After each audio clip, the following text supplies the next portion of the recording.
우리는 하나님의 형상을 따라 지음을 받았습니다. 그래서 성경은 말하기를 하나님의 형상대로 창조되어졌다. 근데 이 하나님의 형상대로 창조되었다는 것은 제가 그 주석자의 신학자의 의견을 빌리자면, 하나님의 형상이라는 것은 하나님과 관계를 맺을 수 있는 자격을 뜻한다. 하나님과 관계를 맺을 수 있는 자격, 그것이 형상이라는 겁니다.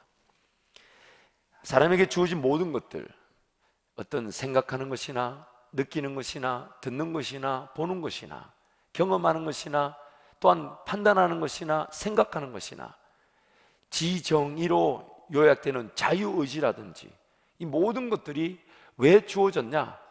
하나님 그분을 기억하고 그분을 예배할 수 있도록 하기 위해서 우리에게 그런 것들이 다 주어진 것입니다. 그래서 우리에게 주어진 모든 것들은 하나님을 보기 위해 창조되어진 것입니다.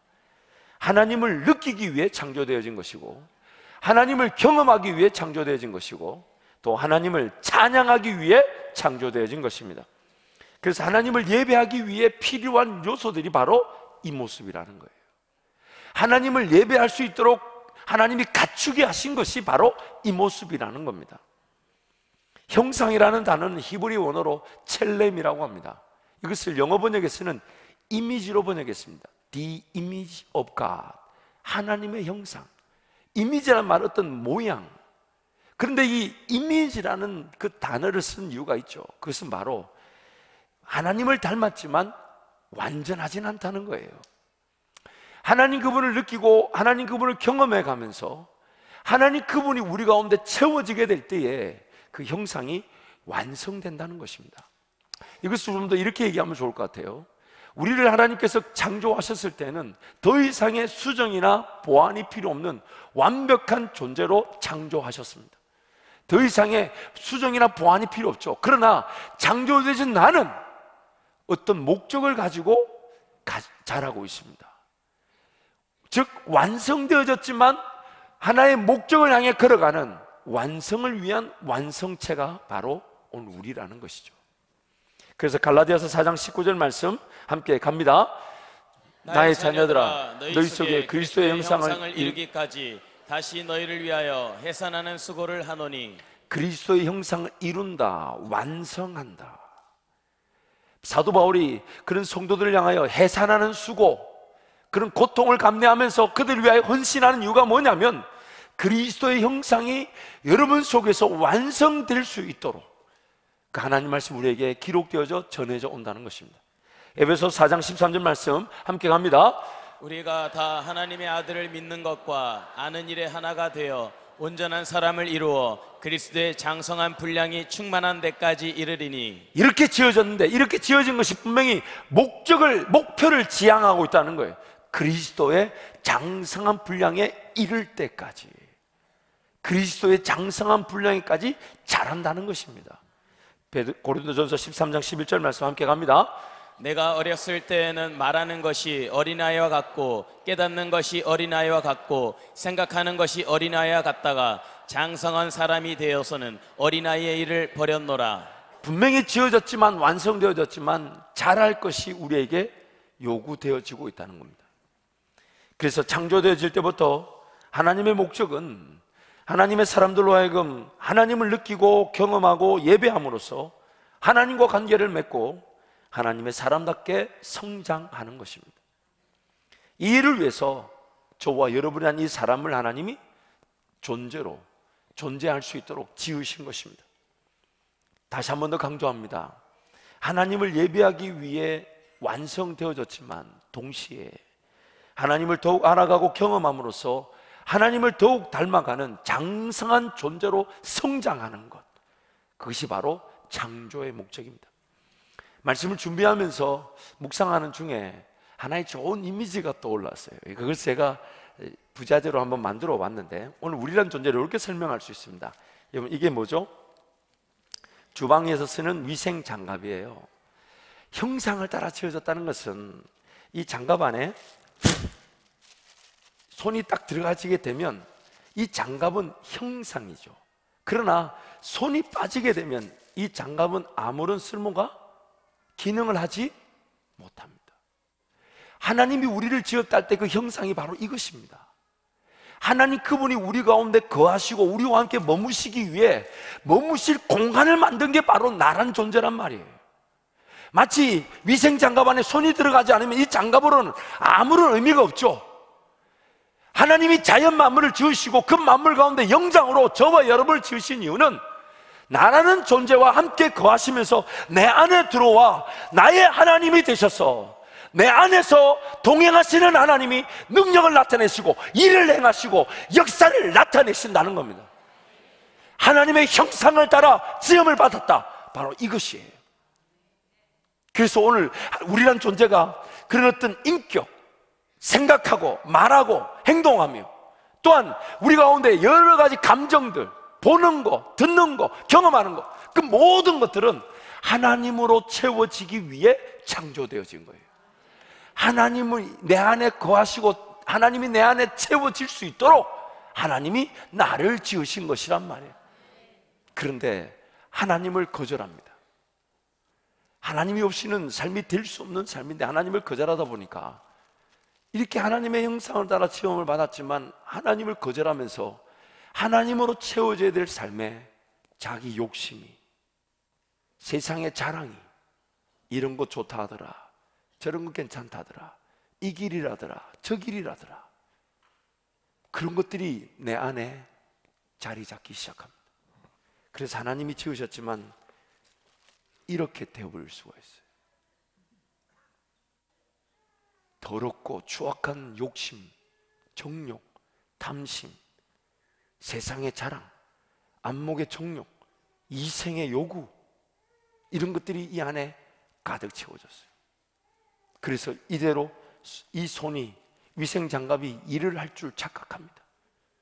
뭐 하나 제대로 손가락 하나 까딱할 힘이 없어요. 뭐 하나 가질래야 가질 수가 없는, 도저히 기능을 할 수 없는 존재인데 이것이 뭔가 일이 될 것인 양 착각하고 이대로 살아갑니다. 이대로 살아갑니다. 우리 삶이 뭔가 가지고 싶다고 가져지든가요, 내가 계획했다고 주어지든가요. 근데 그런 줄 알고 삽니다. 겉으로 볼 때는 큰 문제가 없어 보여요. 겉으로 볼 때는 하나님의 형상이 그대로 살아있는 것처럼 보여요. 그러나 속에는 그의 문화에는, 그의 습관에는, 유행이나 오락에는, 삶의 자세, 무엇을 추구하고 무엇을 위해 살고 있습니까? 겉으로 볼 때는 아무런 문제가 없는 듯 보이지만 이 속은 죄로 인하여 가득 차 버렸습니다. 야고보서 1장 15절 말씀 함께 갈까요? 욕심이 잉태한즉 죄를 낳고 죄가 장성한즉 사망을 낳느니라. 죄가 가득해 있는데, 그래서 사망의 일로 가고 있는데 최선만 다한다 해서 되는 게 아니잖아요. 뭔가 형상을 닮은 존재인 것 같은데 안에 죄가 가득 들어온 줄도 모른 채 뭘 시도하고 뭘 도전하고 삶을 살아가다 보니 이 죄성의 지배를 피하지 못해 끝내는 그 사망의 길, 지옥 형벌을 면하지 못하게 되는 것입니다. 그래서 하나님은 이런 우리를, 그런 하나님의 형상대로 지었으니 하나님이 이런 우리를, 그럼에도 불구하고 우리를 건져내기를 원하시는데 어떻게 하시면 좋을까? 또한 우리가 하나님께로 품어졌지만 예수 능력으로 나를 위해 죽어주신 예수님 때문에 하나님 앞에 설 수 있게 되었지만 여전히 우리를 지배하고 있는 죄성이 우리 안에 가득 들었습니다. 굳이 예배하지 않아도 삶이 되는 것처럼 보이잖아요. 하나님께 애걸복걸하며 매어 달리지 않아도, 기도하지 않아도 삶이 사라지는 것처럼 보이지 않습니까? 하나님 그분 굳이 의지하지 않아도 형상에 따라 뭔가 일이 되는 것처럼 여기며 살아왔잖아요. 이런 우리를 하나님 어떻게 하시면 좋을까? 호세아서 6장 1절 3절 말씀 우리 함께 갑니다. 오라, 우리가 여호와께로 돌아가자. 여호와께서 우리를 찢으셨으나 도로 낫게 하실 것이요 우리를 치셨으나 싸매어 주실 것임이라. 여호와께서 이틀 후에 우리를 살리시며 셋째 날에 우리를 일으키시리니 우리가 그의 앞에서 살리라. 그러므로 우리가 여호와를 알자. 힘써 여호와를 알자. 그의 나타나심은 새벽빛같이 어김없나니 비와 같이 땅을 적시는 늦은 비와 같이 우리에게 임하시리라 하니라. 1절 말씀만 한 번 더 띄워주십시오. 1절 보면 하나님께서 우리에게 은혜를 주실 때 제일 먼저 하는 행동이 뭐라고요? 우리를 왜냐하면 이 안에 뭐가 들었으니까요. 이걸 찢는단 말이에요. 내 삶을 그 어려움 가운데 내버려 두십니다. 내 삶이 힘든 가운데 내버려 두십니다. 내 삶이 고통 가운데 있는데 하나님 내버려 두십니다. 찢으십니다. 치십니다. 왜냐하면 그 안에 죽어가는 것들로 가득 차 있는 걸 빼내시기 위해서, 우리를 깨끗하게 하시기 위해서.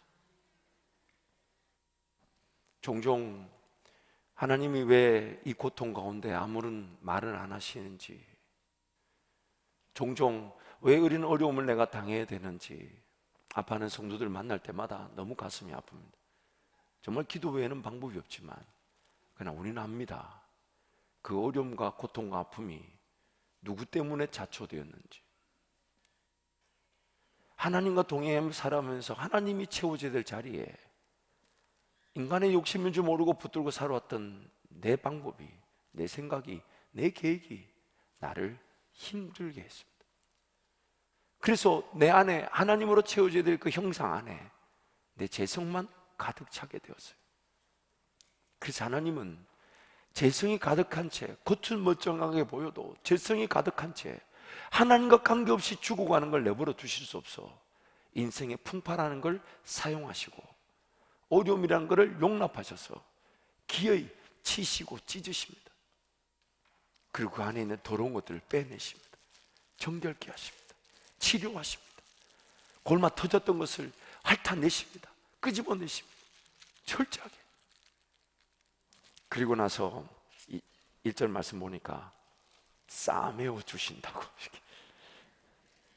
좀 제가 싸매 봤어요. 한번 비춰봐 주세요. 싸매어 봤습니다. 근데 여러분, 우리 인생 같지 않습니까? 내 연약함, 내 부족함, 심지어 실수, 좌절, 낙담, 낙심, 심지어 내 제약에서 허물어져 무너져 죽고 말았어야 되는 인생인데 하나님 기어이 그 인생의 풍파 가운데 찢기고 상처 입은 나를 꼬매셔가지고 어쩌면 너덜너덜해져서 더 이상 가치가 없어 보이는 것 같은 내 인생에도 여전히 주인 되어주시게 이렇게 딱 자리 잡고 있는 이 모습, 저는 이 그림 하나, 이 장면 하나를 떠오르고 말씀 준비하면서 얼마나 하나님 앞에 은혜를 구하며 감사했는지 모릅니다. 뒤를 돌아보면 내 인생이 이런 것 같아요. 갈기갈기 찢어졌고 뭔가 이렇게 자랑할 거라고는 하나도 없고 이렇게 꼬매진 듯한 내 인생인데 하나님은 나를 그래도 포기치 않으시고 좀 찢어져도 괜찮다 하시고 부서져도 괜찮다 하시고 가치가 없어도 괜찮다 하시면서 싸매어 주시고 고쳐서 이렇게 지금 이 장갑 안에 손이 들어가 가득 있는 것처럼 내 삶을 붙들고 계시는 하나님. 그래서 우리는 오늘 이 시간도 그 하나님 앞에 달려나와 예배하는 것입니다. 또한 우리는 압니다. 하나님이 나를 찢으시고 치시는 것은 나를 회복하시는 것인 줄 알지만 그럼에도 불구하고 우리는 또 여전히 우리를 지배하고 있는 이런 재성에 사로잡혀서 뭔가 손인 양 일이 될 것이냐 잡으려 하고 얻으려 하고 추구하며 살아가는 하나님의 자녀임에도 불구하고 그렇게 살아가는 여전히 우리의 그런 모습들. 또 하나 제가 그림을 본 게 뭐냐면 이렇게 이 더러운 것과 하나님의 그 임재가 같이 하고 있는 것 같은 느낌. 물론 사람마다 정도는 좀 다르겠죠. 이런 걸 가지고 성경은 어쩌면 믿음이 크다 적다라고 말하는지도 모릅니다. 또 이것은 분명히 또 성령 충만과 직결되는 모습입니다. 여전히 나의 재성, 욕심, 정욕들은 남아있지만 그 가운데 하나님이 임재하고 계셔서 나를 도우시고 나에게 말씀하시고, 그러면서 하나씩 하나씩 버릴 건 버리고 포기할 건 포기하게 하면서 그 하나님의 영역을, 내 속에서 그 영역을 점점 넓혀져 가시는 이 모습, 이런 것이 오늘 우리의 삶 아닐까요? 하나님이 끊임없이 우리 안에서 일하고 계시면서 우리를 회복하기를 원하시는 거예요. 우리를 다시 살려주기를 원하시는 겁니다. 그래서 여러분, 오늘 우리의 삶은 바로 이런 하나님의 그 임재와 동행 가운데 걸어가고 있습니다. 하루라도 빨리, 가장 우리가 제일 크게 느낄 수 있는, 어쩌면 하나님이 주시는 제일 큰 은혜가 뭐겠습니까? 하루라도 빨리 이런 제 집에 당하고 있는 내가 하나님 손에 온전히 맡겨지게 되는 거, 하나님께 내 삶을 내어드리는 거. 그렇게 되면 여러분 잊지 마십시오. 하나님이 내 삶을 지키실 뿐만 아니라 어떤 어려움과 아픔도 넉넉히 이기게 하십니다. 그저 하나님 그분을 인정하지 않고 있다가 당하는 그런 아픔이 아니에요. 어쩔 수 없이 그냥 찢어진 게 아니라 그냥 하나님 의지하고 좀 천천히 가더라도, 좀 돌아가는 듯 보이고 좀 더디게 가는 것처럼 느껴져도 하나님 그분이 지금 내 삶의 주인 되시니까, 또한 동시에 내 안의 재성이 하나님의 계획이나 방법을 배제하고 거절하고, 또한 하나님을 불순종하면서 그냥 될 것처럼 여기게 만들고 붙들게 만들고 시도하게 만들고 도전하게 만드는 것들, 그런 것들이 끊임없이 내 안에 자리 잡고 있다는 것을 인정하고, 하나님, 오늘도 어쩌면 저는 하나님을 거절하고 있을 수 있습니다. 오늘도 저는 어쩌면 하나님의 지혜와 능력을 배제한 채 내 방법, 내 생각대로 살아갈 수 있습니다. 그리고 기어이 그 방법과 그 생각에 따른 어려움과 아픔을 당할 때에 하나님이 건져주시고 싸매주시고 고쳐주시지만 그 찢김을 당하고 침을 당하는 그런 어려움들을 우리가 감내해야 한다는 거예요. 그렇기 때문에 오늘 우리 삶의 방법은 한 가지밖에 없습니다. 매사에 어찌해서든지 간에, 어떤 방법을 썼든 간에 하나님이 모든 일의 시작이 되십니다. 하나님이 일의 주관자가 되십니다. 하나님이 결과 열매를 맺게 하시는 분이십니다. 알파와 오메가가 되십니다. 그래서 매 순간 달려나와 은혜를 구하는 겁니다. 하나님이 내 안에 채워질 수 있도록, 하나님의 그 임재가 내 안에 가득할 수 있도록, 하나님을 느끼고자 하고 하나님을 알고자 하고 하나님을 경험하고자 하고 하나님과 함께 동행하고자 하는 내 삶의 구석구석에 자리 잡아 그 영역이 확산되듯이, 완전히 내 삶이 성령 하나님께 사로잡히듯이 하나님, 내 삶의 모든 문화와 습관과 오락과 시간 씀씀이와 물질 관리, 모든 영역에 하나님이 나의 주인이 되어 주옵소서. 하나님이 내 삶의 관리자가 되어 주시고 결정권자, 최고의 결정권자가 되어 주옵소서. 이것이 바로 신앙입니다. 이런 이유로 우리는 하나님을 섬기는 것입니다. 이런 이유로 우리는 하나님을 예배하는 것입니다. 사랑하는 성도 여러분, 오늘 우리란 이 삶은 우리가 계획하고 또한 우리가 최선을 다한다 해서 그 길로 걸어가지지 않습니다. 그리고 어느 순간 나도 모르는 사이에 그저 주어진 대로, 닥치는 대로 어쩔 수 없이 살아갑니다. 이제 점점 연한이 길어지면 길어질수록, 인생의 나이가 많아지면 많아질수록 뭔가 꿈을 논하거나 비전을 논하기보다는 그저 삶을 지탱하고 유지하고 관리하고 보호하려고 합니다. 그리고 나중에 그것조차도 쉽지 않게 느껴집니다. 하나님께 삶을 맡겨드리게 되면, 하나님의 뜻을 묻게 된다면, 하나님 그분이 나와 함께 동행하셔서 내 안에서 역사하신다면, 그러면 내 나이와 관계없이 하나님은 일하실 수 있으십니다. 모세가 80세에 하나님의 쓰임을 받았고, 갈렙이 가나안 땅에서 85세에 하나님과 함께 동행하며 그 땅을 차지했던 것을 우리는 분명히 보지 않습니까?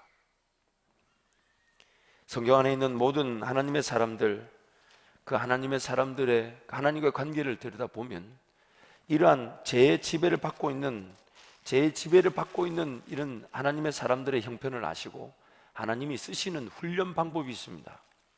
그것을 광야 학교라고 합니다. 광야 학교. 모든 하나님의 사람은 그 광야 학교를 다 졸업을 했습니다. 근데 그 광야 학교는요, 이미 우리가 나눈 대로 두 가지의 종류가 있어요. 첫 번째는 하나님이 글을 쓰시기 위해 더 깊은 훈련과 더 멋진 훈련을 위해 의도적으로 그를 광야로 인도하시는 경우가 있습니다. 가장 대표적인 경우가 다윗이죠. 다윗은 양을 치면서 그 양을 움켜쥐는 사자와 곰을 하나님과 함께 담대함으로 그 사자의 품에서 곰의 소나기에서 양을 구원해내고 하나님 함께 하심에 대한 그 감격과 임재가 있었습니다. 근데 어느 날 양을 치고 있는데 형이 데리러 왔어요. 그래서 갔더니 자기 집에 사무엘 선지자가 와 있는 거예요. 그러면서 하는 말이, 또 갔더니 뭐 올떨결에 또 갔더니 사무엘이 이스라엘의 왕이다 하고 기름을 부어버려요. 그때 왕이 있었을까요? 없었을까요? 있었잖아요. 사울 왕이 있었지 않습니까? 근데 사무엘 선지자가 영적인 지도자라는 사울 왕으로 세웠던 그가 사울 왕이 여전히 건재하고 있는데 하나님의 뜻에 따라 다윗에게 기름을 부어버립니다. 네가 이제 이스라엘의 왕이다라고. 사울이 가만히 있을까요? 죽이려고 할까요? 그래서 다윗은 전혀 자기 어떤 인생의 잘못된 결정이나 방법이 아니라 그저 하나님의 의도된 계획에 따라 광야로 가게 됩니다. 그러나 그 광야에서 그 유명한 시편의 기록들, 하나님을 기억하고 하나님 그분을 느끼며 평상시에 일상에서는 만날 수 없는 하나님을 다윗은 광야에서 만나게 됩니다. 더군다나 그 광야 여정 중에 왕이 되었을 때의 그 왕으로서의 자질과 준비가 광야 기간 동안 갖추어지게 됩니다.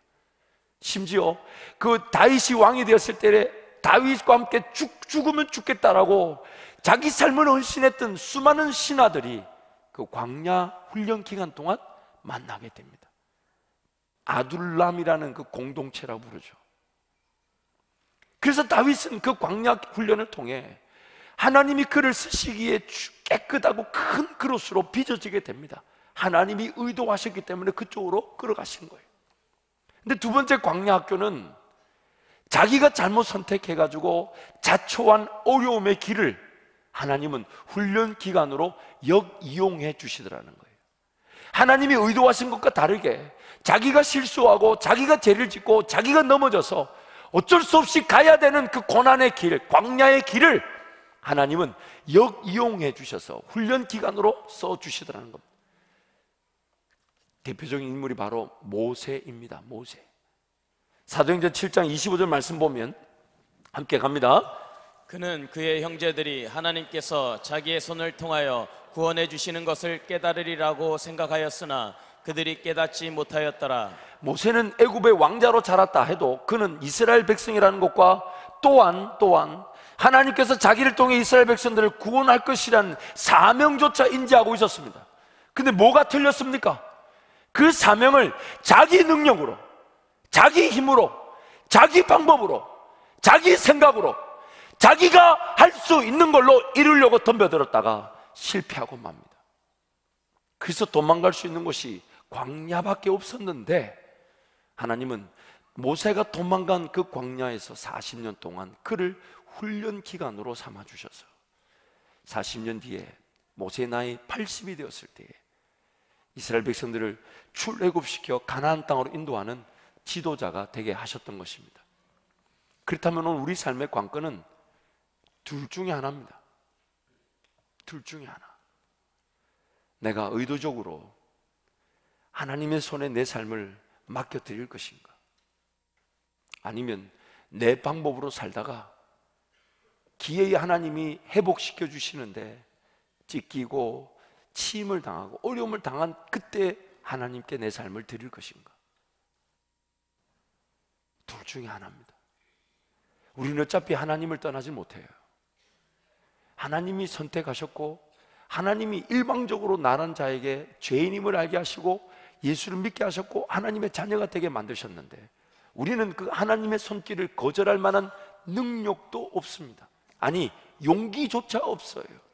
거절하게 되면 지옥 인생이니 거절하지도 못한 채 하나님 손에 붙들려 있는데, 여러분 어느 길을 선택하시겠습니까? 하나님과 함께 동행하면서 하나님이 내 삶을 더 귀하게 빚으시기 위해 다윗처럼 하나님의 그 광야 훈련에 들어가기를 원하십니까?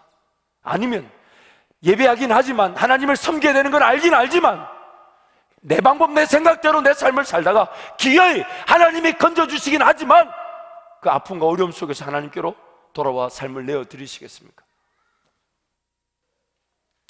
그래서 여러분, 즐길 것을 다 즐기지 않는 겁니다. 누릴 것을 다 누리지 않는 거예요. 자기를 쳐서 복종시켜서라도 주님께 달려나와 기도할 수 있는 기회가 있다면 그 시간을 중심으로 살아가는 겁니다. 하나님 그분을 더 느끼고 하나님 그분을 더 경험하기 위해 삶의 모든 걸 다시 재편하는 거예요. 왜요? 내가 지금 즐길 걸 즐기게 되고 누릴 걸 누리면서 하나님의 뜻을 모른 채 하나님의 동행과 임재를 전혀 확인하지 못한 채 걸어가는 내 삶은 아픔과 어려움을 피할 수가 없기 때문입니다. 그래서 하나님이 지금 예배하는 자리에 우리를 부르신 것은 그런 어떤 인생이 당하고 나서야 하나님 은혜면 감격이라고 예배할 것이 아니라 매 순간에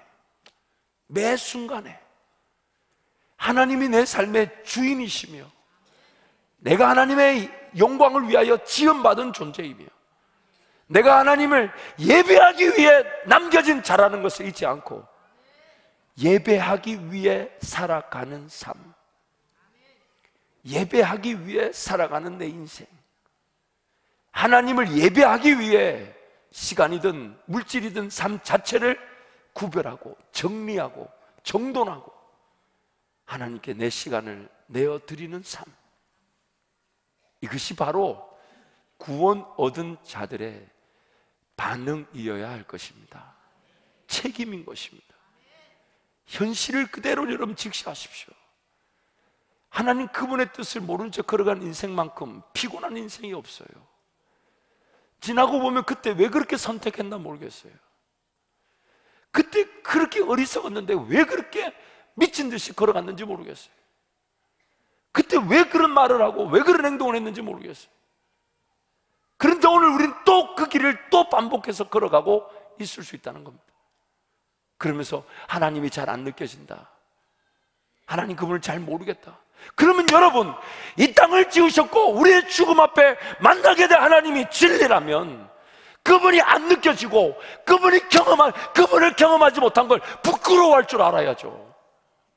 하나님이 살아계셔서 나를 구원하신 것이 사실이라면, 그렇다면 내가 이 땅에 있을 그 하나님을 제대로 경험하지 못한 걸 안타까워할 줄 알고 뭔가 병에 든 줄 알아서 하나님 앞에 달려나와 그분의 인재를 사모하고 그분의 만지심을 기대하고 그분의 음성이 들려질 때까지 하나님 앞에 인내해야 되는 것이 우리의 책임일 것인데, 삶이라는 그 자체가 먼저 긴급하게 느껴져서 하나님의 인도하심과 관계없는 그 길을 계속해서 반복해서 걸어가고 있을 수 있다는 것입니다. 어떤 분이 부끄러운 고백이라고 하면서 저에게 그런 얘기를 하셨어요. 정신병원에 갔다 왔다고. 그래 갔다 왔더니 정신병원에서 정신병원 오기 전에 모습하고 정신병원 안에서의 그런 비디오를 자꾸 이렇게 비디오를 찍어줘가지고 조금 힘들면 자꾸 그 비디오를 보라 한다고 얘기한대요. 그 비디오를 보면 내가 왜 이랬을까 싶대요. 무슨 말이냐면 미친 줄 모르고 미쳐 있었던 거예요. 하나님을 떠나 있는 줄 모르고 하나님을 떠나 있는 거예요. 하나님 그분을 예배해야 되는 걸 알면서 하나님을 따라가지 않는 거예요. 죄에 사로잡혀 있어서 욕심인 줄 모르고 그 일이 될 줄 착각하고 덤벼든다는 겁니다. 과연 하나님이 말씀하셨을까? 과연 하나님이 여신 길인가? 지금 내가 하나님과 함께하고 있는가? 지금 이게 하나님께서 영광을 받으실 일인가?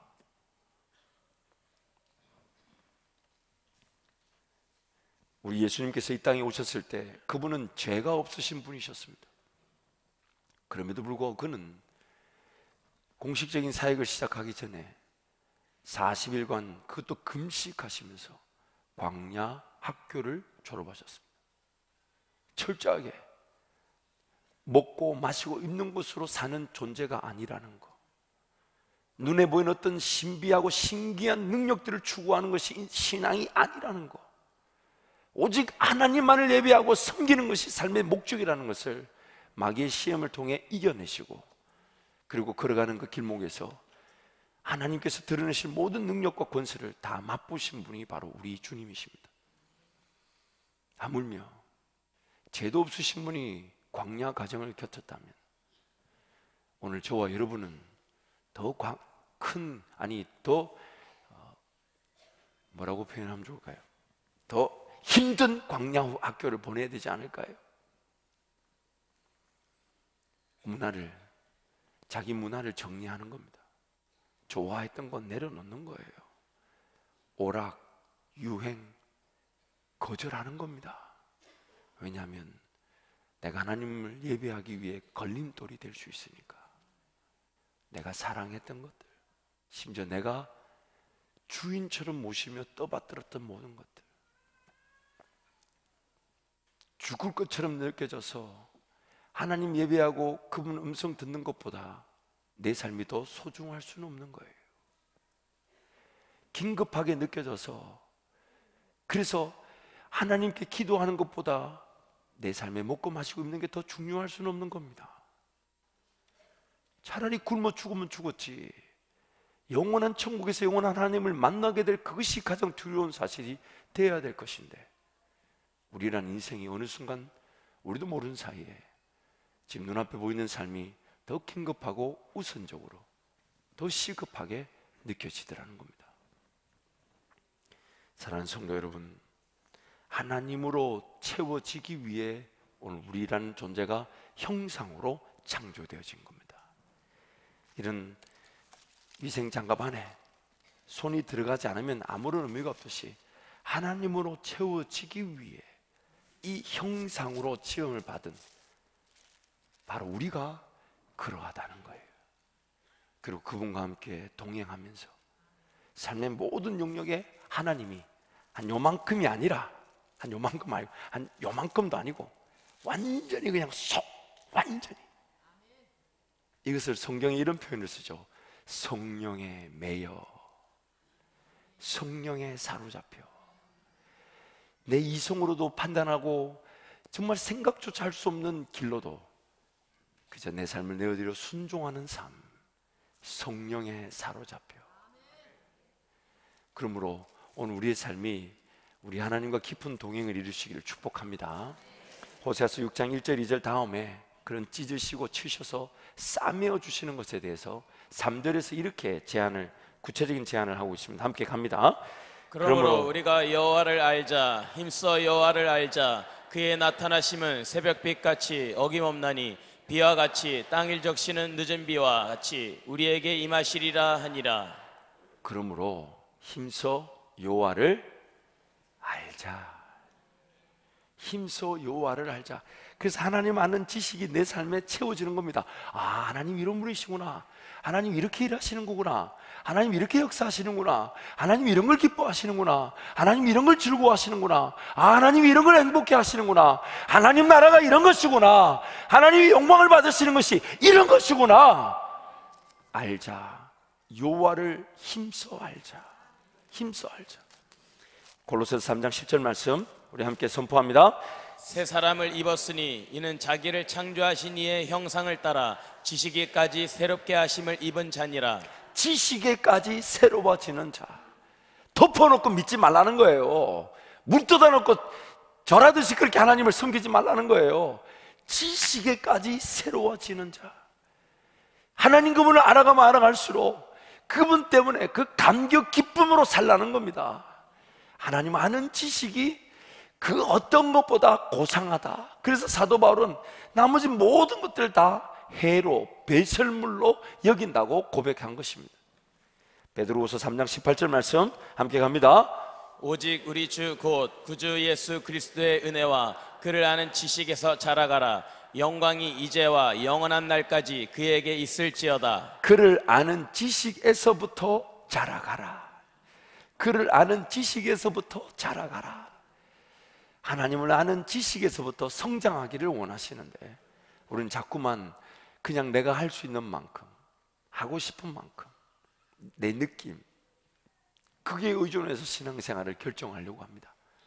여러분, 오늘부로 다 내려놓으십시오. 아멘을 안 하는 것은 설교를 다시 해야 된다는 얘기인가요? 이 동의가 안 되시는 거예요 지금? 여러분, 아무리 강조해도 지나치지 않아요. 설교가 길어지는 건 누구 때문이다? 다시 한번요. 여러분, 오늘부터 하나님과 더 놀라운 동행을 이루시기를 축복합니다. 하나님 그분을 의지하고 그냥 자발적으로 내 삶을 내어드리는 게 제일 행복합니다. 안 그러면 내 방법, 내 지식, 내 경험이 나를 죽이게 돼 있어요. 여러분 알잖아요. 세상 살아보니까 제일 못 믿을 인간이 누굽니까? 제일 못 믿을 인간이 누구예요? 나예요, 나. 그때 왜 그랬나 모르겠어요. 그때 내가 그걸 왜 만났나 모르겠어요. 그걸 내가 미친 줄 모르고 왜 좋아했는지 모르겠어요. 그걸 뭐 하려고 그걸 그렇게 붙들고 죽을 것처럼 최선을 다했나 모르겠어요. 저만 그렇습니까? 우리 모두 다 그렇잖아요. 하나님을 인정하고 그분을 의지하는 것이 오늘 우리가 살아가는 유일한 방법인 줄 믿습니다. 여러분, 이 시간 한번 통성으로 기도하겠습니다. 여러분, 기도하실 때 하나님, 제 삶에 하나님이 가득 채워지게 하여 주옵소서. 하나님의 형상을 따라 체험을 받았지만 욕심, 욕구, 정욕들이 가득하고 죽는 줄 모른 채 죽음의 길을 걸어가고 있으며 미친 줄 모른 채 세상에 미쳐 살아가고 있으며 심지어 하나님을 섬긴다, 예배한다 하면서 내 삶으로는 하나님을 거절하고 있을 수 있습니다. 하나님, 제 삶을 긍휼히 여겨 주셔서 정말 하나님 손에 온전히 붙들린 바 되게 도와주십시오. 하나님이 제 안에 가득 임재하게 하여 주옵소서. 하나님, 그분께 삶을 미리 내어드려서 어려움과 아픔이 아니라 하나님이 나를 더 거룩하고 흠이 없고 크고 깨끗한 그릇이 되게 하기 위해서 나를 빚어주시는 그 광야 학교를 은혜 가운데 마칠 수 있게 해달라고 주님 찾고 함께 기도합니다. 주여.